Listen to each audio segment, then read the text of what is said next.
Hi, everyone, and welcome back to What's the Tea with Anew, Building Beyond Violence and Abuse.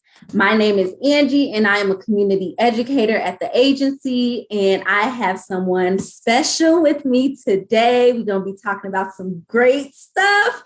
So today we have Laura, okay, and Laura is with the Pillars Community Health.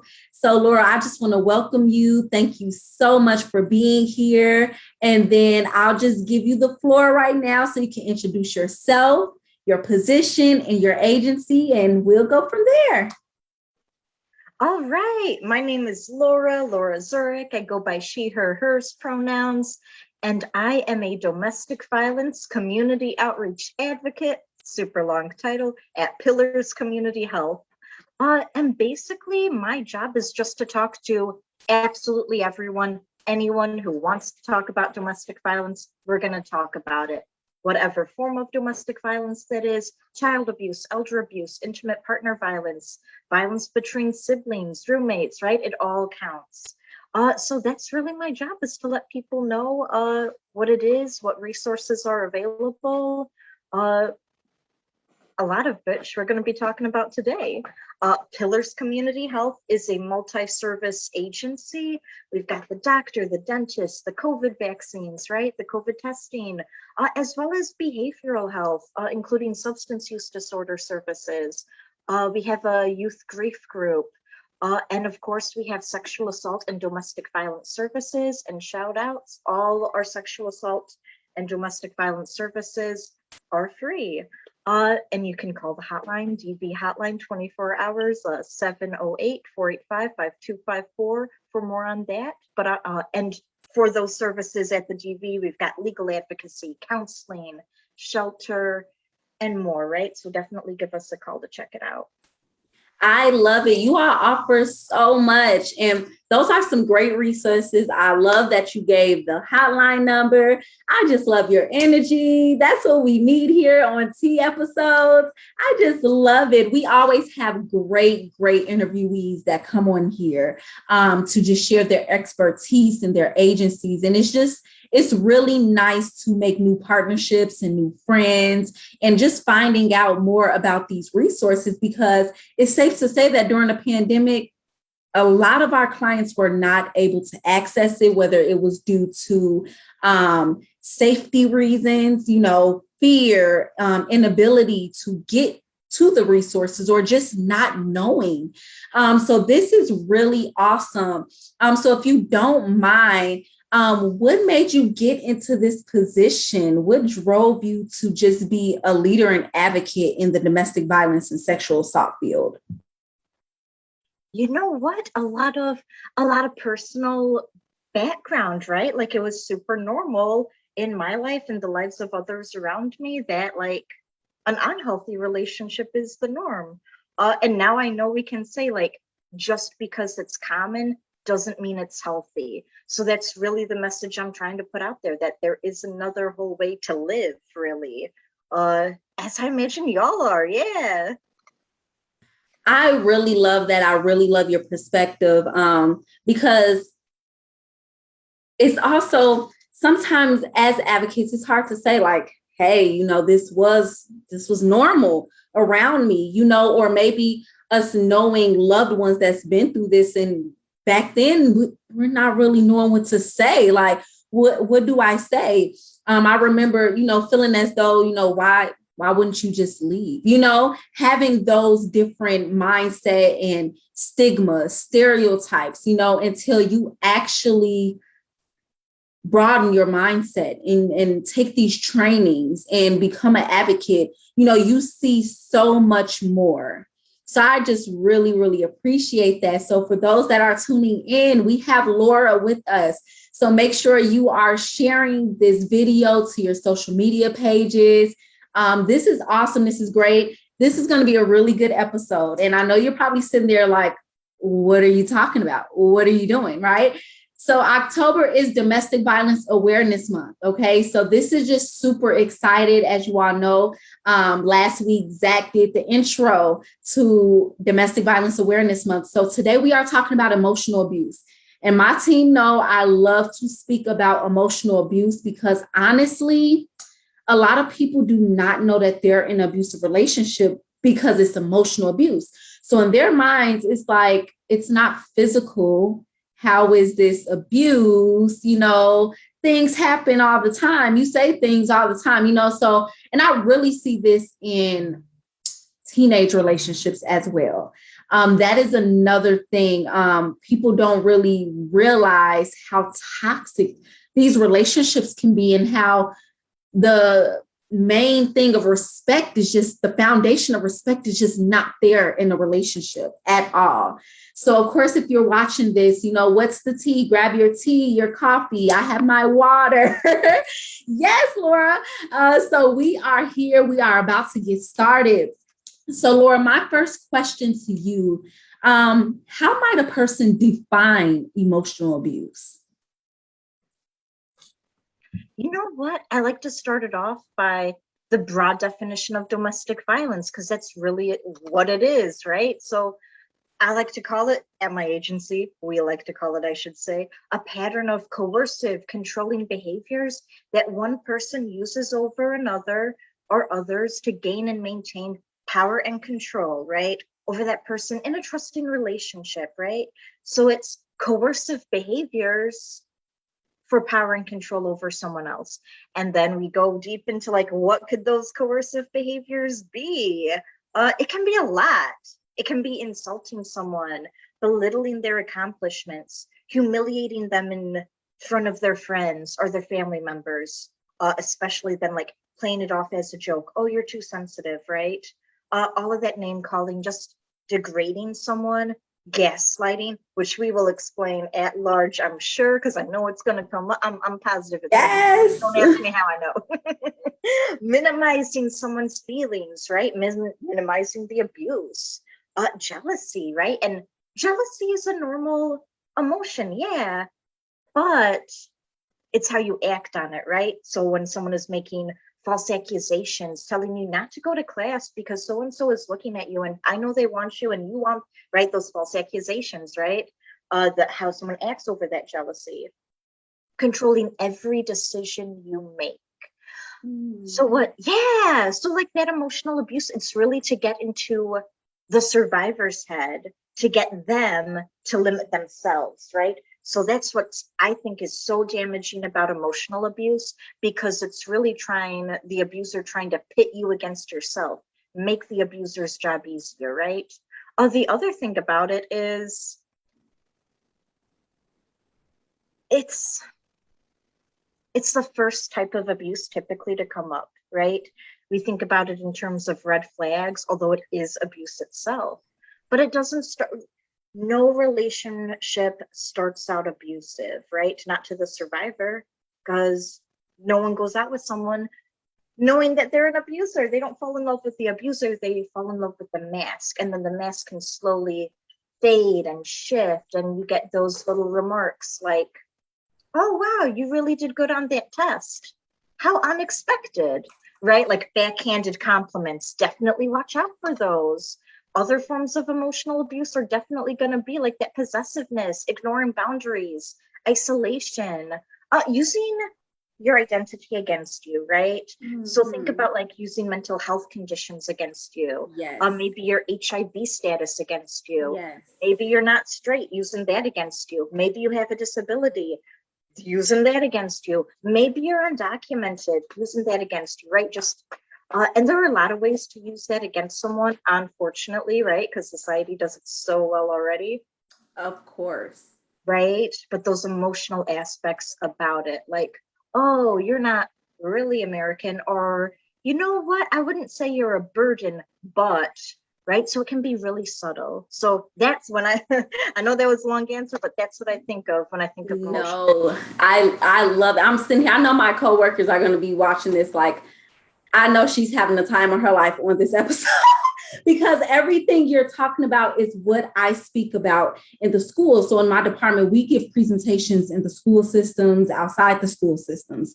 And I always talk about this, especially the whole topic about jealousy. Because of course, when even, and not to be stereotypical, this happened with adults as well, but with these teens and adolescents, when you like someone and they're always asking what you doing, where you're at, let me get your location, what's the passwords to your social media, we feel, oh, they just like me, they miss me.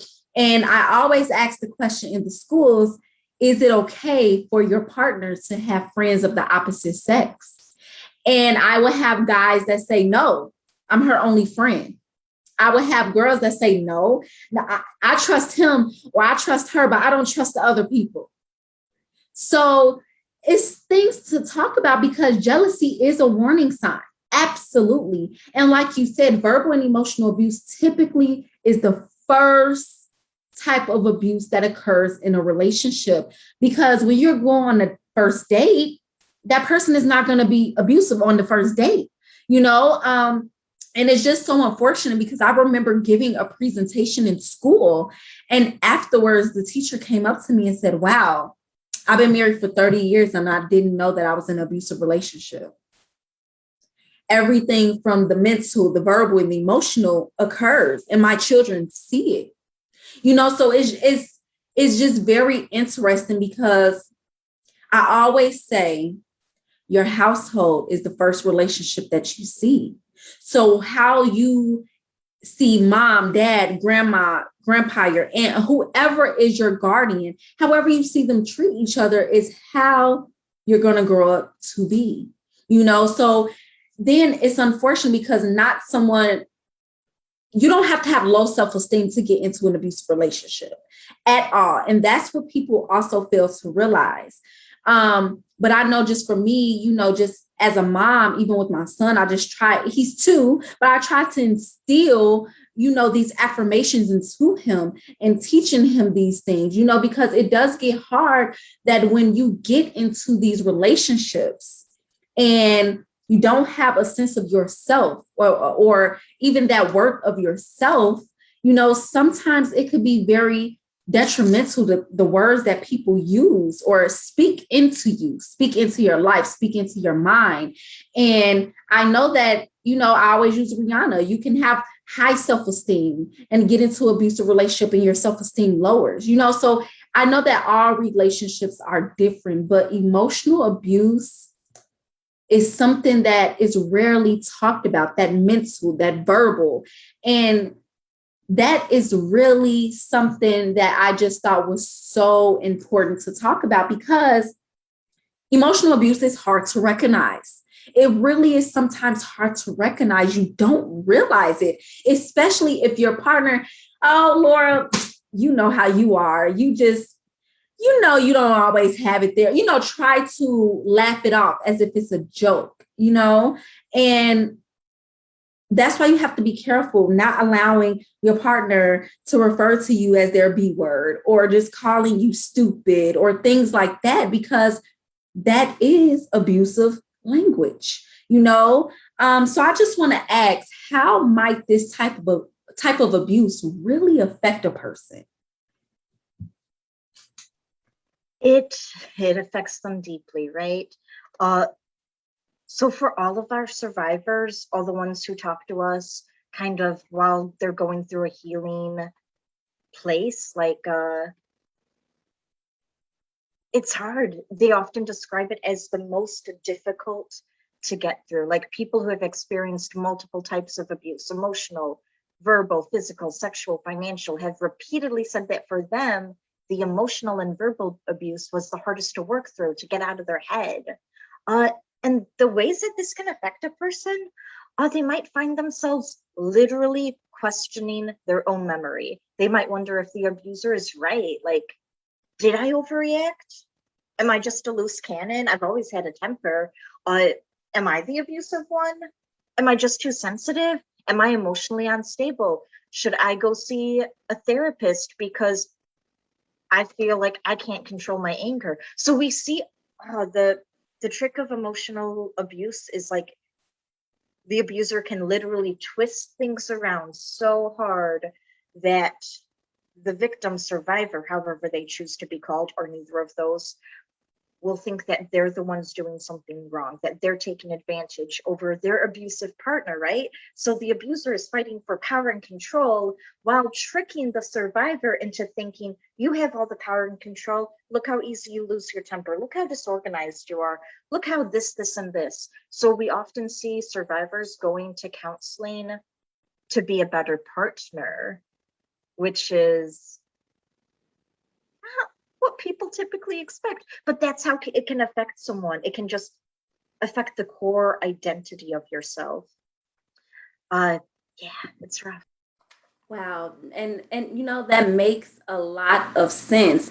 I remember one of a previous coworker who was at the agency. I remember him telling me that he conducted a training, and a young lady came up to him after the training with a broken arm. And I always use this excuse, not excuse. I always use this example in, the presentations. And she had a broken arm, and she told him, my broken arm will heal. Bruises and scars heal. But what's hard for me to get over is all the verbal and emotional abuse that I've been put through, because when you've been called these ill names over and over and over, getting told no one loves you but me, your family and friends don't care about you. They don't even know you're in an abusive relationship. Who would want to be with you? You have 2 kids, you have 3 kids. What are you going to do with yourself? That really starts to continuously replay, which is another reason why we see our survivors or our victims staying in these relationships, because maybe they really do believe that no one else will love them. Maybe they really do believe that, they are dumb or stupid or whatever foul things are being told to them. They believe it, because when you love someone, I always use the example, imagine mom or dad or whoever you love continuously telling you bad things about yourself. You love them. You feel that they love you. Why would they say those things if it wasn't true? So you tend to believe that. And so I know we kind of spoke about this, but it leads into my next question. Do you believe that emotional abuse can be way more detrimental than the physical abuse? Absolutely. That's exactly what our survivors have said. And it really attacks the core of who you are. That's why they say it's I apologize. My cat is stuck in a paper bag. I'm so sorry. It's fine. Oh, trust me. We all have pets and everything. It's totally fine. I'm sure my coworkers will flip out if they even seen the cat speak. So it's totally fine. Thank you. Just a little freedom right there. Fine. But yeah, any reasonable person could be a victim or survivor, because it's not about the person, it's about the abuser taking advantage. Any reasonable person in those circumstances would say similar things, because the abuser tailors it to that person as well. So the reason that survivors find it so difficult to work through compared to other types of abuse where broken bones can heal, but these words stay with me, is because it attacks what they always thought was true about themselves. I'm a smart, independent woman. And then their abuser comes along and says, no. Are you sure that's true? Think about all the times you relied on someone else. Or I'm a man who's really caring and I don't allow toxic masculinity to get in my way. And maybe their abuser says, but really, what about that time in 3rd grade? Right? Or just something, anything to get that first dig in there. And then they laugh it off the first time, but over and over and over and over, any reasonable person will start to believe the lies against them when it's told by someone they love, especially because we know that abusers aren't just grooming victims, they're grooming allies, they're grooming the community. So then your friends and family start to say, they're not wrong.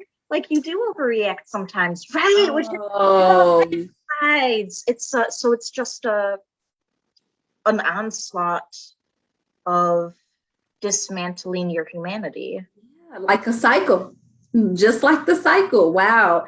That really brings things into perspective. And also that's when you also hear our victims or survivors say a lot, well, I am slow. I should have known that he or she would be home early from work. I should have had dinner ready already. It is my fault. So they start taking blame and accountability for a lot of things because remember, Laura, you should have known that I got off work early. Why wouldn't you know that? So it's definitely, I definitely can understand that, which causes a lot of hurt and stress with just building healthy friendships and healthy professional and personal relationships because you're so damaged and not even knowing how to have healthy relationships or believe that, imagine the friendships where you instill that love and, that support and those compliments. Sometimes as a victim or a survivor of a tragic situation, you can't grasp that. You can't understand that. So that makes a lot of sense. So I know we stated that we would talk about it. So I know in these type of relationships, we tend to see a lot of gaslighting. Can you further explain what is gaslighting and what might that look like? I would love to. I'm so glad you asked. This is going to be one of those lengthy responses, y'all. It's totally fine. This is great. And this is what these series are for. We really wanted to break down, it's easy to give presentations and say, yeah, physical abuse, emotional abuse, but let's dig a little deeper. What does that mean? What does that look like? So by all means, we love the lengthy responses. So gaslighting, I'm gonna talk about where the term came from a bit, and then we'll go through the examples, and then, because it doesn't necessarily make sense if you don't know the background, but Gaslight was a movie. It was an old, like, black and white movie where this abuser basically made his wife or someone, it's been a long time since I watched it, and I literally watched it because a coworker said, did you know where that term comes from? And I'm like, no, but yeah, it came from a movie, black and white, where they had gaslit lamps. So the abuser would turn down the lamps while no one else was home, just the wife was home. So she would think she was crazy, and and it just spiraled from there. So really, like, Gaslight, right? It was an interesting movie. There were lots going on with that movie, but that's where the term comes from. And you can definitely think of it as that crazy making, right? That tactic of abuse where abusers get the survivor to doubt reality, to doubt their own memory, to doubt the validity of their own emotions. So it might look like an abuser screaming at the top of their lungs, I've never yelled at you in my life, right? And that's pretty obvious to the outside person. But before that, during that, after that, it's often more insidious, right? It's a little harder to recognize. One tactic that I've heard from audience members, right, from giving these presentations, has been for the abuser to hide the keys of a survivor. Watch the survivor get more and more frantic, right? They got to go to work. They got to see their friends. They got to see their family members. They're late for a job interview, right? So it pairs with multiple types of abuse, right? That isolation. But yeah, so they hide the keys, watch the survivor freak out, and then maybe the abuser even tries to help find the keys, like, oh, where did you last put them? Pretends to look for the keys for like couch cushions and drawers. And then finally, the abuser puts the keys back where the survivor swore and did, right? Leave them in the first place. As this tactic repeats and repeats, maybe with other things too, like mail, pieces of mail, their glasses, the abuser can add on to it saying, you're always losing your keys. I'm the organized one in this house. I'll take care of you. And then that can escalate to, you can't do anything right. You can't even remember where you put your keys. You're always losing stuff. How could you be so irresponsible? This can happen with technology too, like changing passwords of a survivor. As this goes on, the survivor may tell their own friends and family how they can barely function without their partner or caregiver or sibling, whoever the abuser is. They can't even get into their own email without help. So the abuser is just getting the survivor to groom the survivor's own allies at the same time, to think that the survivor, yeah, my cousin is so-and-so, they are just disorganized, or they are just bad with technology, or ultimately, yeah, they're really losing it. I don't know what's going to happen to them.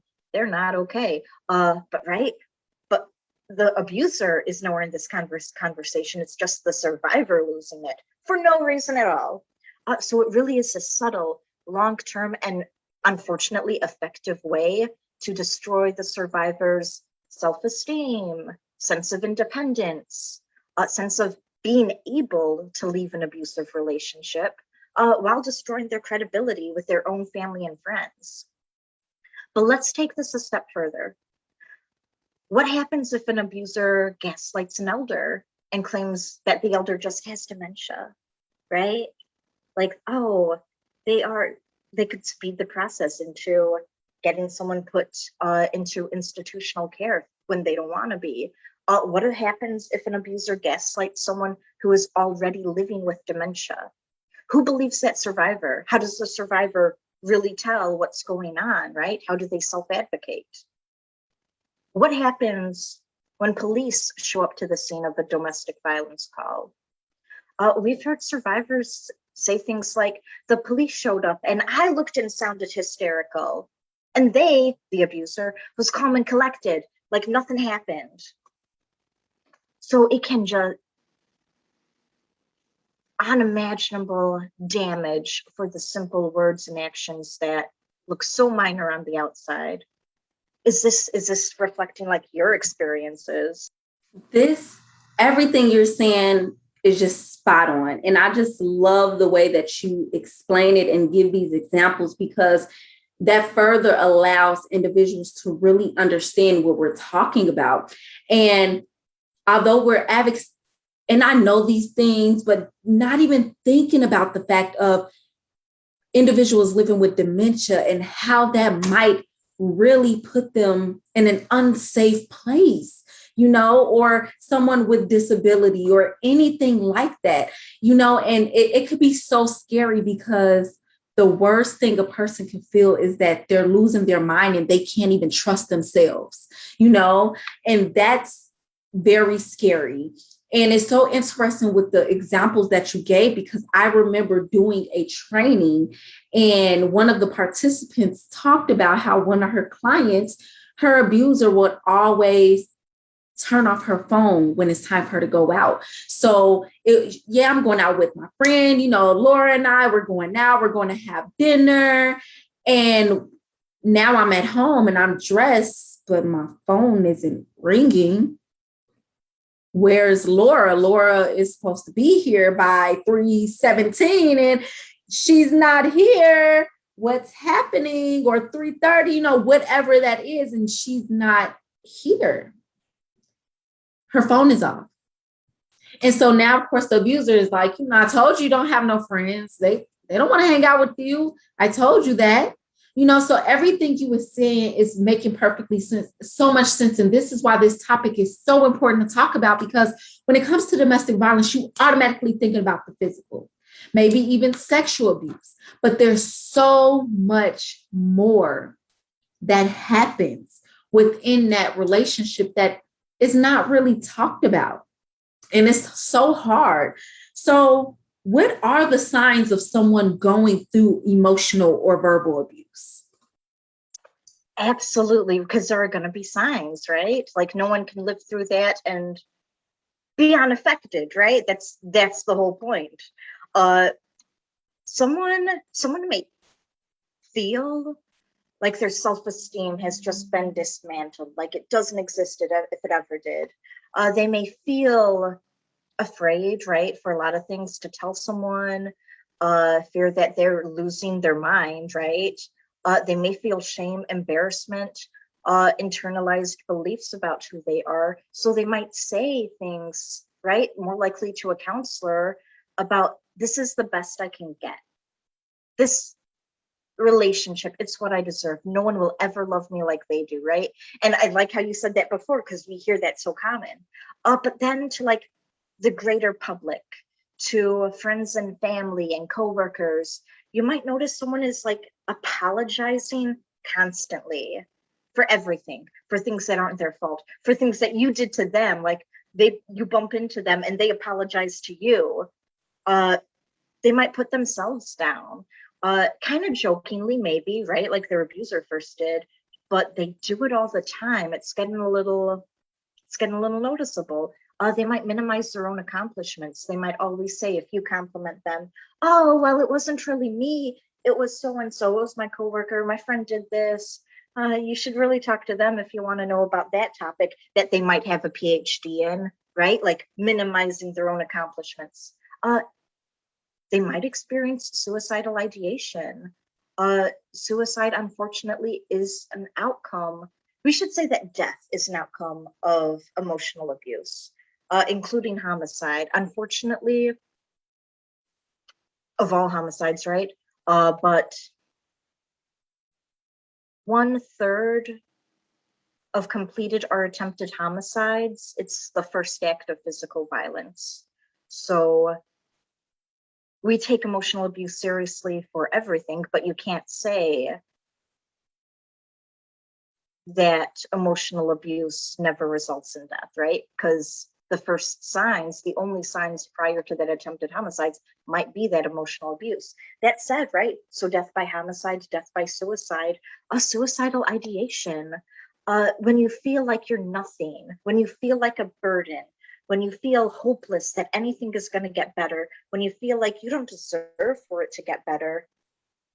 Yeah, suicidal ideation is common. Suicidal thoughts, suicidal plans are common.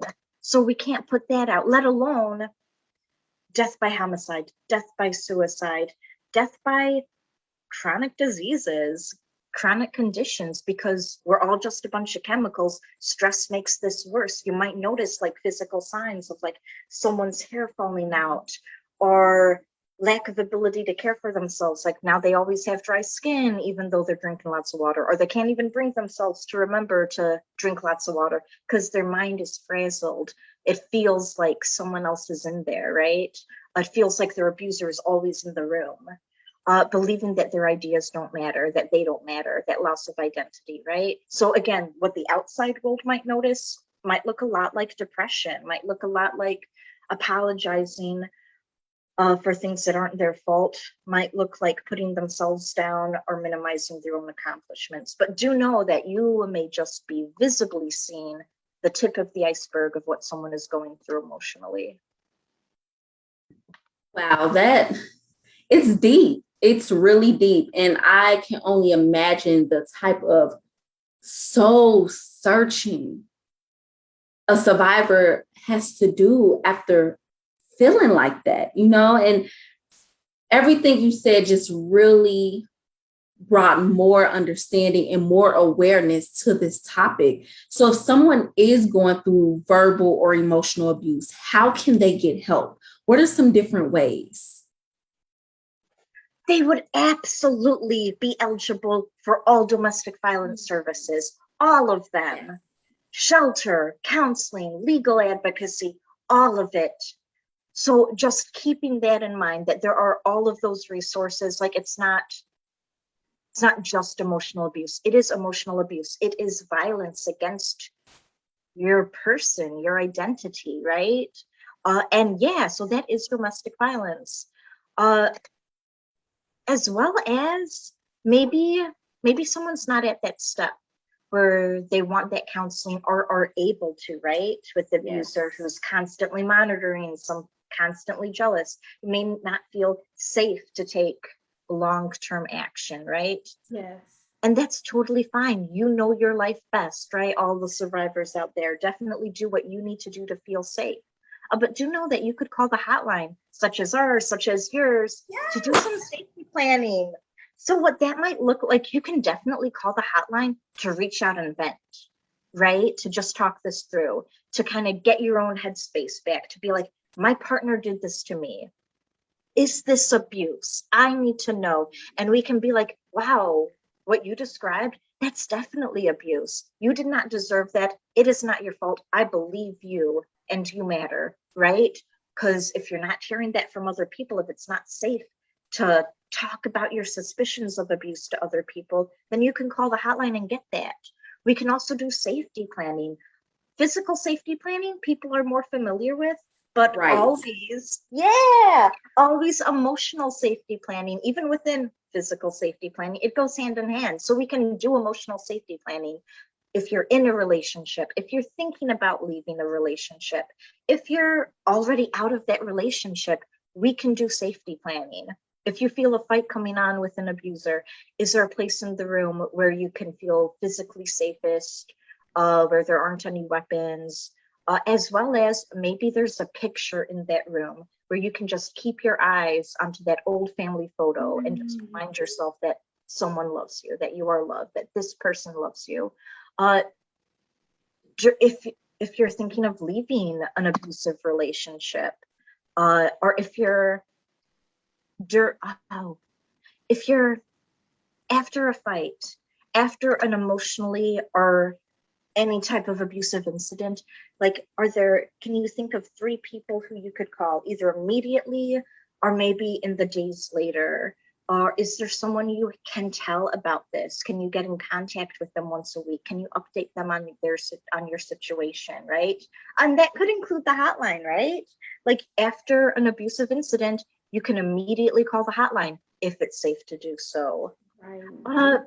If you've already left an abusive situation or an abusive relationship and a song comes on the radio, what are some coping skills that you can do? Would you feel safe to change the radio station or the CD player? Would you be comfortable journaling about it? Would you want, again, you can always call the hotline and be like, I heard this song, sing me a different song. And I'd be happy to. I think that's I love it. right. There are options, immediate and long term. Absolutely. I love that. And it's so important for individuals to know that help is out there and you are not alone. You are not the only one. And I think it's so important of what you said, letting someone know, I believe you. Because a lot of times being in that relationship, no one believes you, or at least you feel that no one believes you, so this is awesome. And this is great. This is some great information. Laura, I just want to thank you so much. And for those that are watching, I hope you got a better understanding of this type of abuse, emotional, the mental, verbal. Like, I really hope that you all got a better understanding and this brought more awareness, because that is what Domestic Violence Awareness Month is for, to bring awareness about this topic, about this whole ordeal. So Laura, I want to thank you so much. Is there any last minute comments that you would like to say? I would like to thank you and your organization for inviting me, for having this platform to talk about it. And what I would love to hear is your hotline number for the audience. Of course. So, and we will actually, and if you don't mind, I will be having Miss Laura send us her hotline information. We will be adding this in the chat as well. So please do not worry. We will also have her email in the chat for anything. And Anew's hotline number is 708-335-3028. Again, that's 708-335-3028. And again, we will have both our agency as well as Pillars Agency's information. If you all need anything, please reach out, because we are here to service you. Okay. And I just want to thank you so much. Laura, thank you. And I hope everyone have a good day. Thank you.